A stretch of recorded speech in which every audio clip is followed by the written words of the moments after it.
So here we are finally. We're not going to record or say anything in this episode until you hit the subscribe button.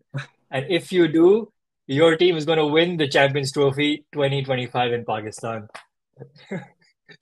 Anyways, now that the serious business is out of the way, finally, India have won an ICC trophy. Despite all my loyalties, I've always, in my head, backed India to win the last World Cup, maybe the World Cup before that as well, and this one also. Again, personal predictions aside, they were probably the best team. Congratulations to them. I've got Moin here with me to analyze, well, the final, of course. But probably, and we had a few comments about this being chokers versus chokers, and I hesitate to use Right. those words because I didn't, I don't know, I always struggle to say India are really chokers because they're always there and thereabouts. South Africa, yes, but when you need 27 of 28 with 6 wickets in hand and you mess it up from there, there's only one tag that can be You pinned know, onto you for life. yes. Um, Typically, I'd agree with you. Look, if someone just told you that it was 26 runs needed of like 24 balls with 6 wickets in hand and Bumrah only has one over left, you'd be like, wow. The fact that that team doesn't win is a massive choke. But this is what I'm saying. I call this the Bumrah effect. The measure of a good bowler is that he has a really big impact when he's bowling. The measure of a great bowler is he has an impact, one, when he's bowling, and two, when he's not bowling. But the prospect of him bowling just creates uncertainty and has a massive impact on the approach by the batting side. That's Jasprit Bumrah for you. So for anyone who still questions whether he is the best bowler in the world right now or in the last decade, I think here's your answer. Yeah. I don't call this a South Africa choke, and perhaps I will go back and revise what I thought about the Pakistan India game because that was similar, although this was a lot closer with only 25 runs needed with two set batters in, albeit in a final, which comes with higher pressure. But still, despite the greater pressure, whatever, I still don't call this a choke and I don't call that a choke. I call this just the Bumrah effect. The fact that he has an impact even when he's not bowling. I thought in South Africa's minds, and rightly so, they knew that it's actually not run a ball, right? When it was, I think it was 30 of 30, just when Bumrah came on to bowl, and we all criticized Rohit Sharma for that decision to give Aksar that over, even before Aksar got hit, because Klaasen was on strike. So there was every chance. Klaasen loves hitting spin. And you thought that was a relatively mediocre decision. I still think that. I think India Yeah. could have really won the game much more easily had Bumrah bowled that. I thought Bumrah came in an over too late when there was no pressure at all. But Yeah. that's what Jasprit Bumrah did, right? What he does is he makes the batting team realize that it's actually not run a ball because 12 balls Mm. are a write off. Okay. And then even after those first 6 balls, that I think they scored 4 runs off, which is 4 runs better than most teams. They still knew that Bumrah had one over left. So they had to go at more than a run a ball against every other bowler. And that sort of pressure results in wickets, right? So we can all criticize Henrik Klaasen. And yes, that was a pretty ordinary shot that he got out on. No footwork, no sort of no real initiative to get close to the ball. So no feet movement. But still, I don't fault a bit of the intent there because he knew that they would have to contend with Bumrah later, right? And they wanted to make it as easy as possible for when Bumrah comes back again for his last over. So yes, they could have hung around a little longer and probably seen South Africa home, but I wouldn't say it's a choke. I would just say Bumrah and co were phenomenal in getting it back. And that's when you know that you have, perhaps, in my opinion, the best bowler, not just fast bowler, best bowler of at least this decade, right? And let's spare a thought for Ashdeep as well, right? I mean, Bumrah gets all the laurels, all the credit, and we've all said that the other bowlers have inflated figures because of the pressure Bumrah exerts. But Ashdeep's over was also phenomenal. His last over was excellent, right? It was in the block hole every single time, even when Miller was on strike. So I give full marks to their ability to defend totals. It reminds me of the Pakistan in Sharjah in the 90s, where you had Wasim and Waqar, who always believed that one wicket can just open the door, even if it's a really easy equation.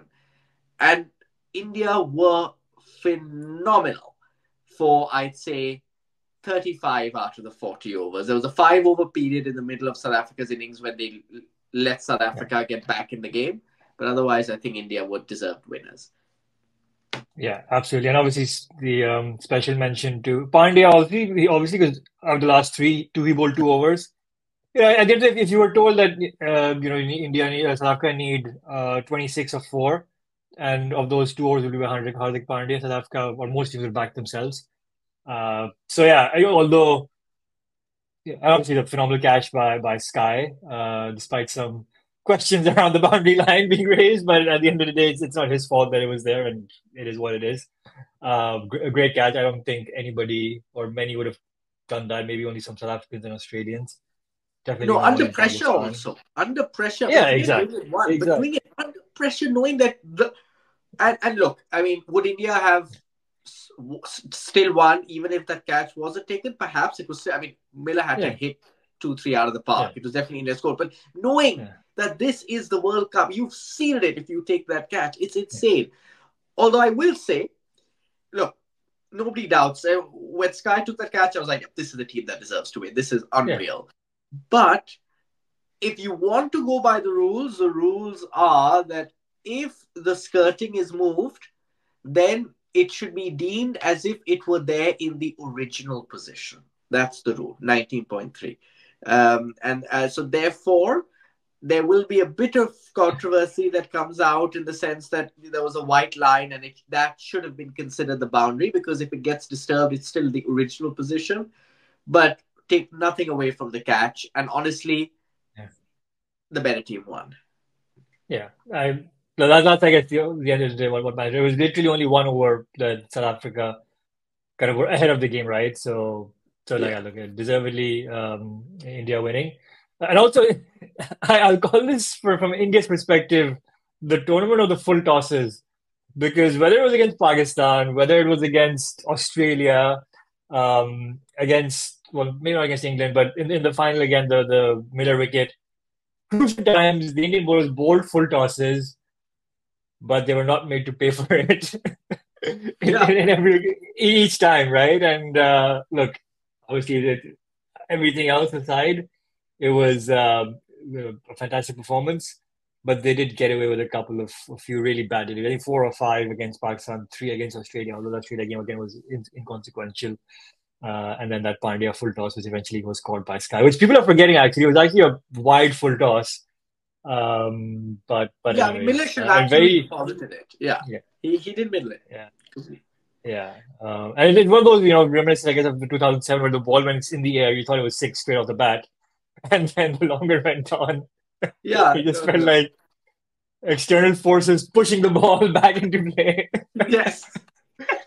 Although there was a good 30-meter difference between the Misbah shot and the Miller The shot, but prayers of anyways, 1.4 billion people, just swing it all over. Yes, quite a big difference. Quite a big difference there. But look, I guess Zahid, South Africa were missing somebody at number 7. Yatsen probably yeah, still isn't as good an all yeah, rounder, although he batted number 7 in the World Cup in 2023 and he hit a few big shots. But I think yeah, under pressure in a final, and I do think his batting has regressed slightly. I thought at number 7, the equation at 24 of 26 of 23 or whatever was tailor made for Tempa Bavuma. Why did he come in at number 7? Your favorite yeah. batter. He said, Wow. this is where I need to come in. This is where impact substitution right here. Fly him over and get him in. But they were just missing Yeah, one more. Clearly. yeah. Yeah, and India showed that, right? I mean, throughout the tournament, they've had really useful contributions from Axar, Pandya coming in later down the order. And I've always said a lot of the times, if number 6, 7 can't do it, number 8 can't do it. But here, in a situation like this, you needed someone not to hit it out of the park, but just to hit around, take singles and doubles. And Janssen, yeah, against, he just looked clueless. He looked like a number 9 or 10. And Maharaj similarly. So yeah, it was, yeah, if there was any ever time, but then obviously South Africa would have had to compensate that in their batting and in their bowling. And you could argue that maybe, whoever played instead of Janssen would have conceded those extra 20, 30 runs. Although Janssen went for a lot in the final, but still. Uh, Yeah, so so there's always that fine balance. I think there are a few tactical mistakes a couple of times from South Africa. Not sure it would have swayed the result, but the first is I think Maharaj bowled 1 over less than he should have. Okay, I think they should have found a way to get an extra over from him in the middle because Janssen just has not bowled well at the death for a while now, right? And in a final, I thought they should have tried and capped his overs to three. Or one less than he bowled because I Yeah. just think Maharaj had 1 over left and he bowled brilliantly, and they could have. The reason why is because you had Aksar there. This is why I thought that Yeah. was a brilliant move, and actually it could have been even better had Aksar been promoted above Sky. To be honest, but they trusted Sky after his really, really strong semi-final batting performance Yeah. against England. It did work, and then you had Aksar come in, and it Yeah. disrupted momentum. And look, I'm a big believer in matchups, yes. But I also believe in letting your best bowlers on the day bowl the maximum overs, right? You need to back them. If you adapt your plans because a traditional number 7 or number 8 gets promoted up the order just because he's a lefty, that tells me that you don't have full confidence in that bowler, which is a bit strange because he's got two Yeah. massive wickets, right? I would have made sure he bowls all his 4 overs and maybe wait. He doesn't need to bowl his fourth immediately, but wait before over number 16. You can just get his over in. And then that means you don't need Janssen to bowl that last over that he bowled because I just think he just wasn't clicking and you could see that. That's Yeah. one. Two, and I think is on the batting side, I just felt as if, now this is very minor, but Jasprit Bumrah, look at his record against right-handers and left-handers. It's clear for everybody to see. Okay. Now I'm not saying Casido Rabada would have any meaningful difference over Maharaj, but and I'm not saying that at all.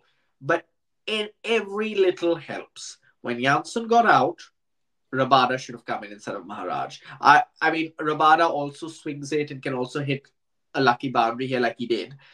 But I mean, there is no difference between Rabada and Maharaj, in my opinion, when it comes to batting. In that case, just go with a lefty because you know Bumrah is 100% against right-handers and maybe Yeah. 90% against lefties. And every little helps in that situation, Yeah. personally. That's what I would have done. I know it would probably not swung the result, but Maharaj looked all at sea.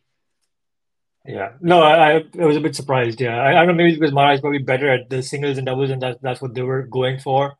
That Maharaj can stick around in this, he scored 2 of 7. If he'd scored 7 of 7, then South Africa would have won. Yeah. Not mathematically, but in terms of the situation of the game and stuff.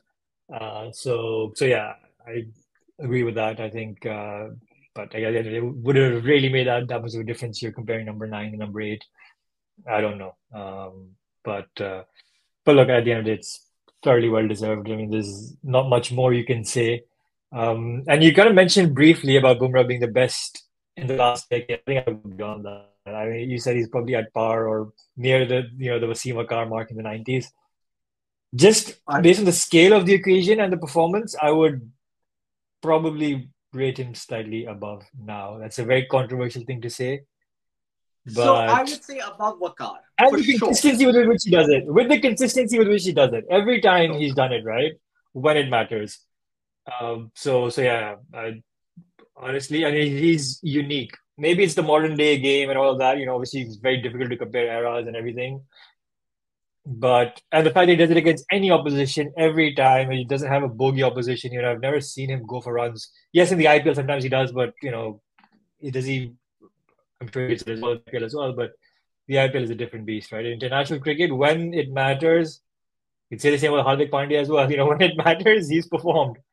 And that's all So, that so yeah. matters, really, you know. Exactly. Like, I would definitely put him above Wakar. There's absolutely no question. I'd put him over Glenn McGrath, even, right? You have to remember, also, you have to take into account the quality of bowling around you, as well as the batting of that era in opposition teams. Okay?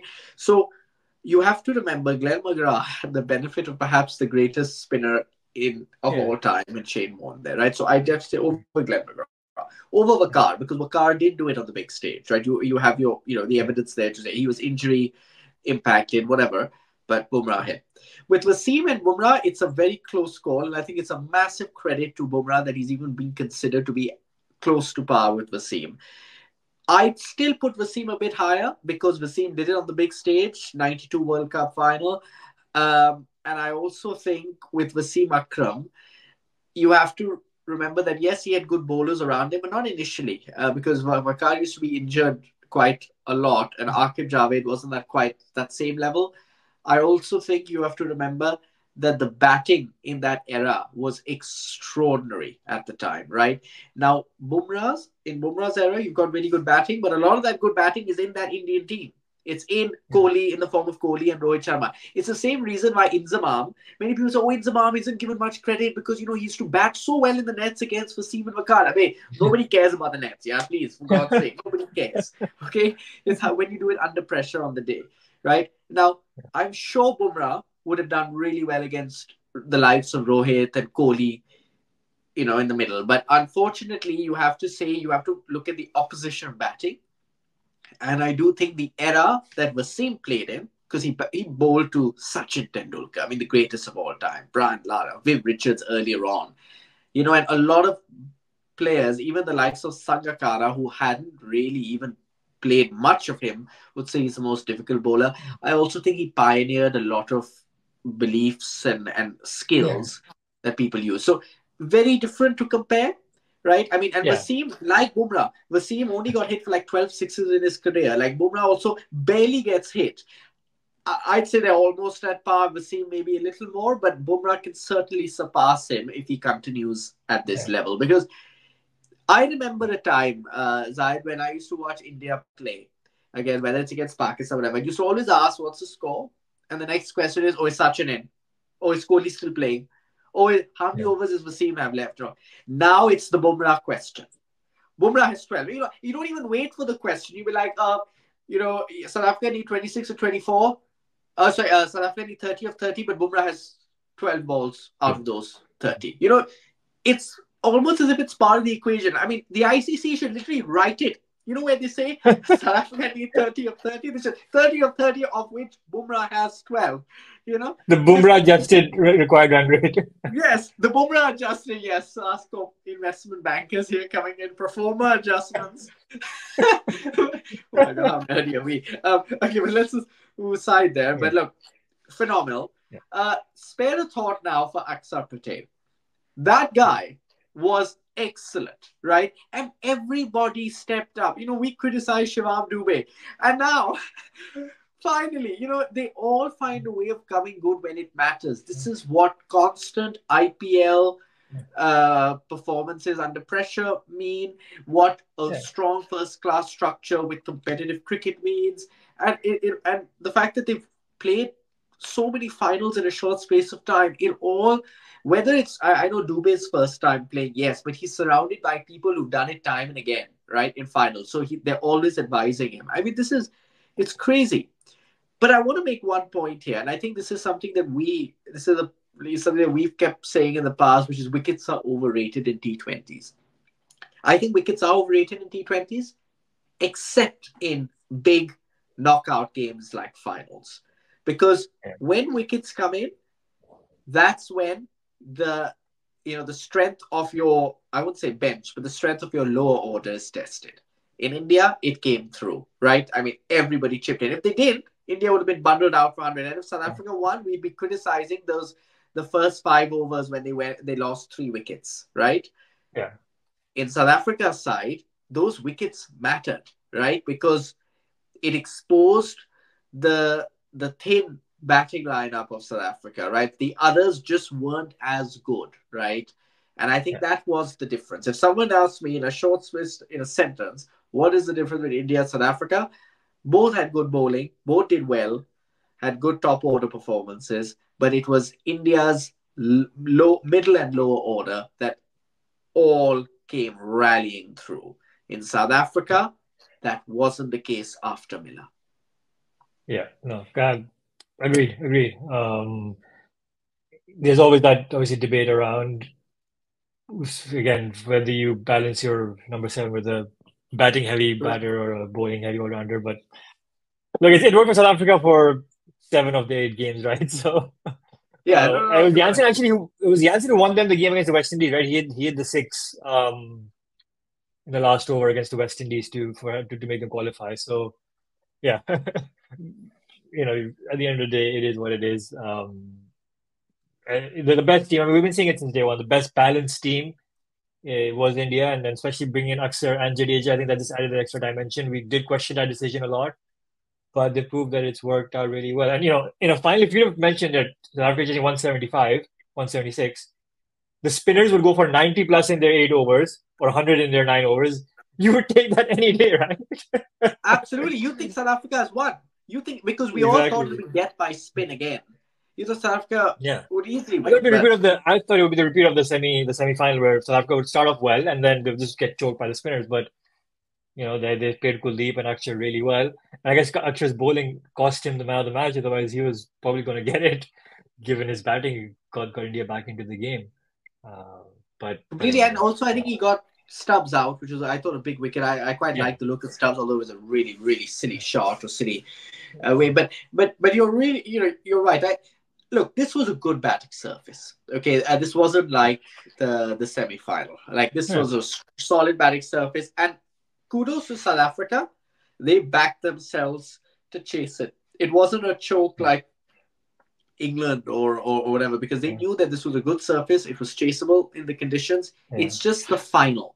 The final adds 20 more runs. So if you get 176 in a normal game, very chaseable. In a final, that's like chasing 196 in a normal game. You add 20 runs yeah, more. That's the sort of yeah, pressure that a chasing in a final does to you. So you always add 15, 20 runs to the final total. And I felt that South Africa really gave it a good shot, and they knew that India actually lost early wickets through slightly reckless batting, and yeah, they were determined to make them count, to make them pay for it. But then there's yeah. someone called Jasprit Bumrah, who I don't think we've talked much about Yeah. in in this video. But The in one any we case, haven't mentioned a lot is actually Virat Kohli. I mean, yes, a couple of yes, thoughts. He's that fantastic. I mean, again, when the rest of the batting in the top order failed, he stepped up. And for a lot of time, he was just about on a ball, 40, he got his 50 and 48 or 47 balls, and you thought, what is he doing? And then there he goes in Kohli fashion, 6, 6, 4. Phenomenal innings at the end of the day. Yeah, deserved, I guess, man of the match award in the final. And obviously his retirement from ODI cricket, as deserved, going out on top along with Rohit Sharma. Uh, yeah, there's not much more that we've said over the over the years, or at least on this podcast over the past year or so about Kohli. I mean, when it matters, he came good, despite so a rather average tournament for him. But yeah, I phenomenal mean, player. look, when he scored 50, I could just picture journalists, like, sharpening their pencils and Yeah, starting to really have a go at Kohli, that, this is why anchors are overrated in T20 cricket. He did read the conditions, it was self-made, blah blah blah, the things you'd say. But then it ended up being 76 or 56, something like that, at a yeah, strike rate of 130, 129 to be precise. I mean, that's excellent. Right now, yes, okay, we criticize Barber and others for that, for that strike rate, but he did it in a final when they were 3 wickets yeah, down. And yeah, the great thing about Kohli is he underscored the importance of the yeah, anchor role in big games. In massive yeah, games, you cannot do without someone who can bat through the innings. And Kohli yeah, knew his role. The brilliant thing is Kohli knew his role. Axel was doing well, he will play second yeah. fiddle. He doesn't care That's the if you can. difference. Yeah, Yeah, you see, so it's actually not selfish, it's selfless. because he knows that if he gets out before he accelerates, people will really get their daggers out and say, "Oh, he plays. Oh, so he didn't play well enough." All that, but he doesn't care about what people think. He cares about his Yeah, team. His if team he got needed out, him. Exactly. His team needed him to stay there and play second fiddle, and for Aksar yeah. to But be the aggressor. he also backed himself, right, to get to eventually at 76 or whatever, Exactly. 55. Exactly. If he got out at 51 or 50, then you would have probably could have criticized him, right? But he stood there, hit a few sixes, upped his score, and then eventually got out trying to hit. But look, it's again, it's this thing about creating sense and knowledge, and obviously he's probably the best in the world at that, anyway, understanding the situation. But also, it did help that Akshay was going really well on the other end. Again, sorry to make this comparison, but if this was Babar, India in 15 overs were 120 for four or something like that, right? Which is a decent score. Whereas if this was Pakistan, then Pakistan would have been 80 for four with Babar on 48 or 48, right? So Yeah, yeah, agreed, agreed. that's So the he difference, had, right? you're very right. You're So very right. And it helped him for sure. And yeah, but the thing is, we talked a lot about Kohli chasing, but this is Kohli setting a target, where he knew what they needed to get. I think they were yeah, targeting 165 initially, and then yeah, became 170, and then hopefully 180, but they ended yeah, up at 176, yeah, which is I think a yeah, score they would have taken at the toss. yeah. Now, just a moment, just to talk about Rohit Sharma. Okay. Now, look, we can sit here and talk about. So Rohit Sharma, look, I love Kohli. I love Kohli, but I love Rohit Sharma. Like Rohit Sharma is one of my favorite players because of that effortless way in which he just lasers into shots. And forgive me for comparisons, but it always feels like whether it's Inzamam or whether a few others where they don't look like athletes, but the hand-eye coordination is insane. But what Rohit Sharma's legacy will be remembered by is actually not so much his hitman batting, but it's what he's done to the team. And I think that requires special mention here. Yeah. Not only we've talked a lot about Adelaide and how he revamped how India approached batting, because he was like, we have such good talent sitting on the bench, more Yeah. than any other team, and we wasted by like seeing out the new ball and like really Yeah. just taking it deep, and then we lose vital time in Yeah. the middle where we could be scoring runs, right? He just changed the way they thought about the game, and he had a very calm demeanor most of the time. Otherwise, he And absolutely he had did it, and he led from the front. And he led from the front. He did it himself. He yes, changed himself rather than asking the others around him to do it. so And true. that's the big difference. Yeah, and Rohit Sharma was always explosive, but he always initially used to take his time.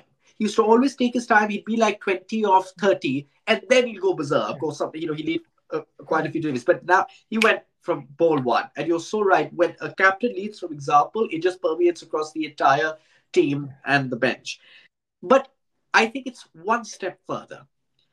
Let's take a moment to think about the fact that India has had a rocky start in 2024. Okay, we look at our team, right? Pakistan's team, and we look at Babar and Shaheen, and we blamed all these politics and groupings in the team. Let's not forget that Yeah. 2024, and I mentioned this in the previews, that all was not well in the Indian dressing room either because of the IPL, and there's Pandya versus Rohit Sharma.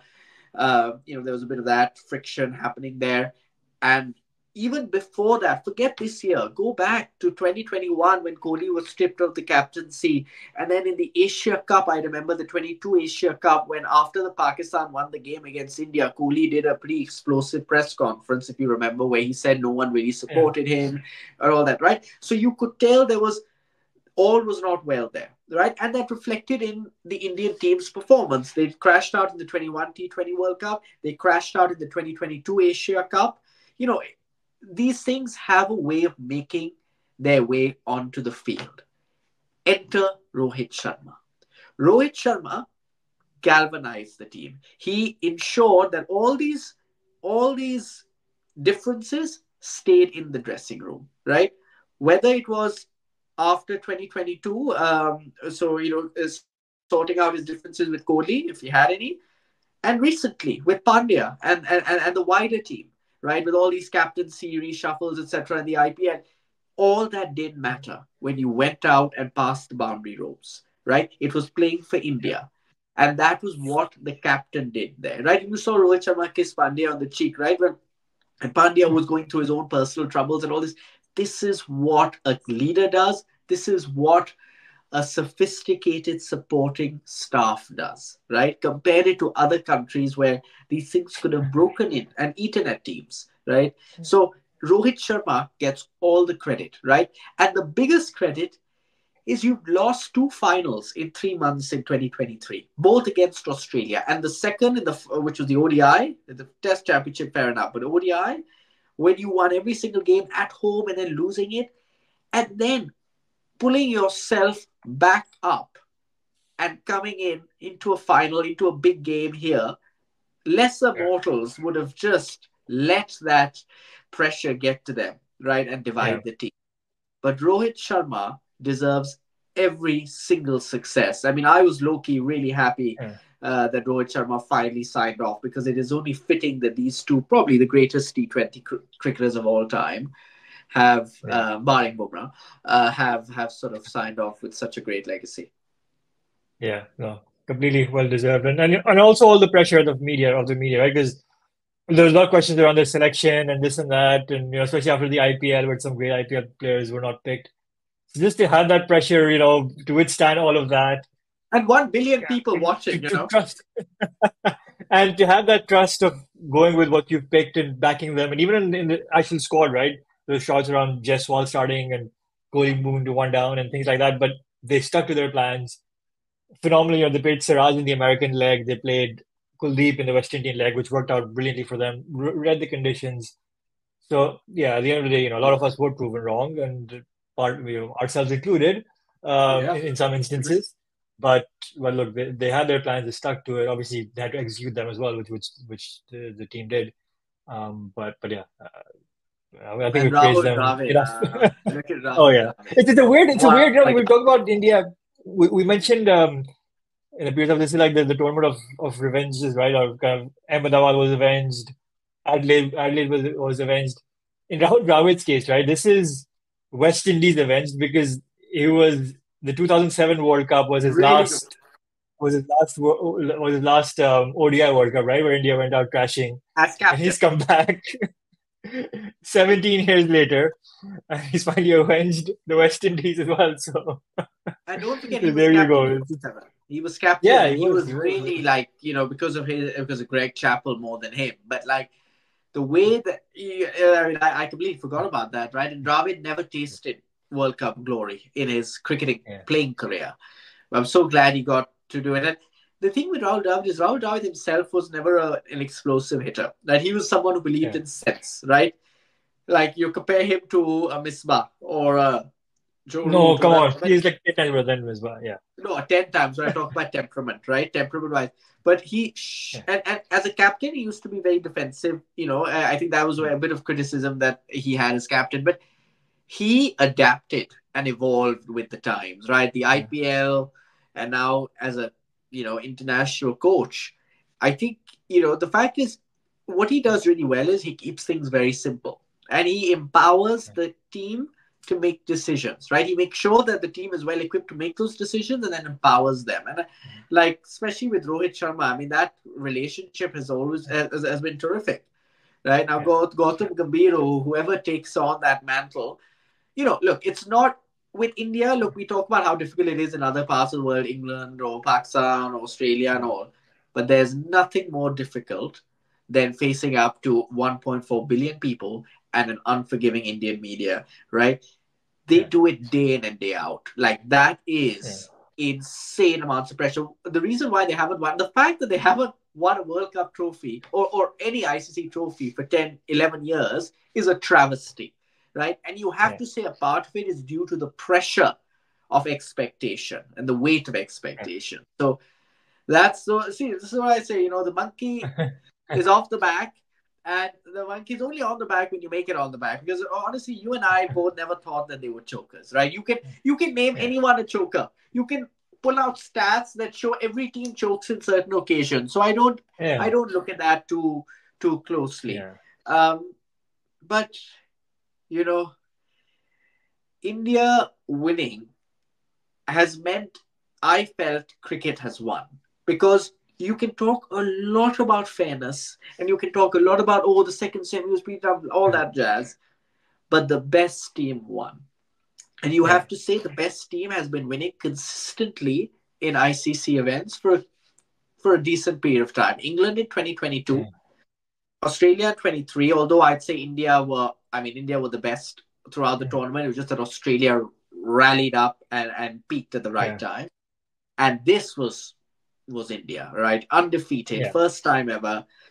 And I think that's when you know that the best cricket is being rewarded. And I hope that means that people don't let bad habits creep into their game and sort of just understand and emulate what works and the Yeah. success. Yeah. Yeah. Well, that's a very good way to sign off, I think.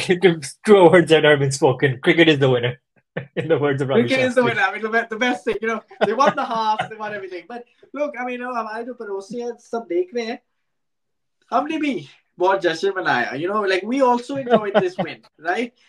Right. Hopefully, we get to a time when both Indians and Pakistanis are all supporting each other together, and the only time that they're not is when they face off on the cricketing field. Yeah. Let's see. Let's see. A very rallying political statement at the end, but most importantly, guys, if you are still around, which I hope most of you are, you need to subscribe to our channel. That's all we need. Uh, we'll keep great content coming your way. Thank you. And the Pakistan debacle will come. It is coming. It is in the Yeah, works. yeah, that's the next thing. That's the next thing. Let the dust settle on this, and then yeah, we're gonna have what went wrong with Pakistan, and maybe we can take some lessons from the Indian team and a few others as well. But for now, this is it. Congratulations to India, and we'll see you in the next one. Thank you.